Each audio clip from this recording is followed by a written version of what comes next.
Thank you. For those that do not know what an atheist means, it means someone that does not believe in existence of God, someone who believes that no deities exist. The truth is that Lord Buddha was not an atheist, as he never questioned God's existence. Lord Buddha followed a simple life, as simplicity is the ultimate sophistication.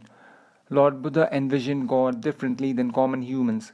Common humans envisage God as per their upbringing, as per the place where they grew up, or how they have been taught, or what they saw in temples. Lord Buddha envisioned God differently. For him, God was not limited to a statue, or not limited to a person, or not limited to a divine power. For him, God was supreme consciousness and supreme conscience, and not limited to any intuition or divine science or divine spirituality. Lord Buddha believed that we cannot appease or please God with our capacity, because without the support of God we cannot do anything. So even those that think that they are appeasing or pleasing God are able to do that with God's support only. Similarly, we have no capacity to reduce the belligerence of God. Lord Buddha's devotion was of high standards, as he had realized that we cannot uplift our consciousness and conscience just by prayers or pilgrimages or fire sacrifices, or by reading scriptures or reciting mantras, as he had noticed many men living a miserable life and making life of their family members miserable too, despite praying religiously, despite visiting a temple daily, despite taking bath in a nearby holy river daily. Even in your life, you must have noticed many people that pray daily but in real life are hypocrites or insensitive to others. Even those that perform fire sacrifice rituals every month are not pure hearted and involved in not honoring their agreements. I have noticed many of them full of pride and greed, and they not even pay those that serve them properly.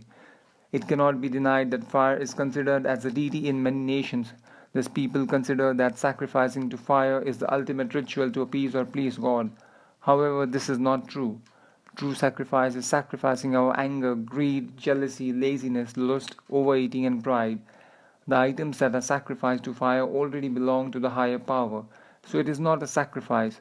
Sacrifice should be of something that does not belong to the higher power. You must have noticed many Babas or Gurus being short tempered due to their greed. They take away a lot of money from their clients for conducting fire sacrifices. Also, most of them are too fat, as they do not have any control on their eating habits and rarely perform any physical exercises, being lazy.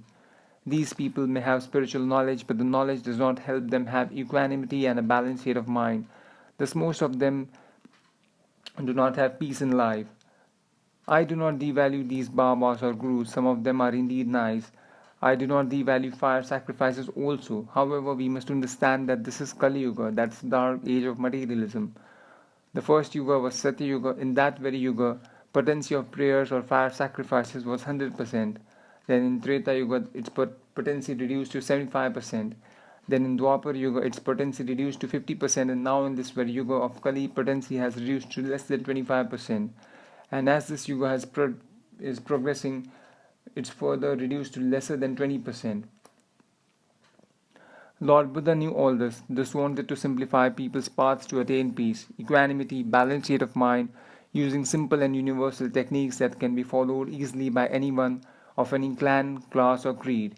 He did not want to use any of those techniques that poor cannot afford, like the expensive fire sacrifices or expensive food donation or special offerings to God or animal sacrifices. Thus he preached everyone Anapan meditation and Vipassana meditation. Lord Buddha also knew that the world is constantly changing, and change is the only consistent thing. We humans are here in the world to facilitate the change. Those that restrict changes get perished or vanquished. Our activities assist change. During this change, good and bad experiences both happen. Some experience happiness, whereas some experience sorrow. As we all have to contribute towards the world to evolve and change, God has made each one of us different. Because if we all will be same, then the world will not transform. Some people believe that if they will not follow ancient religious rites and rituals, they will suffer God's fury. And some believe that by following the religious rites and rituals, they will be able to appease or please God, and God will bless them to live a happy life. But this is not true. Had this been true, then majority of those living near religious places would have lived a life of quality, life of tranquility, life of equanimity. Their desires would have got fulfilled. Also, the criminals and fraudsters or gangsters or mafia men or wrongdoers would have got punished when they would have entered a temple or around a temple. Lord Buddha had clearly told that life is a suffering, and it is not true that those that do not follow religious rites and rituals live a miserable life.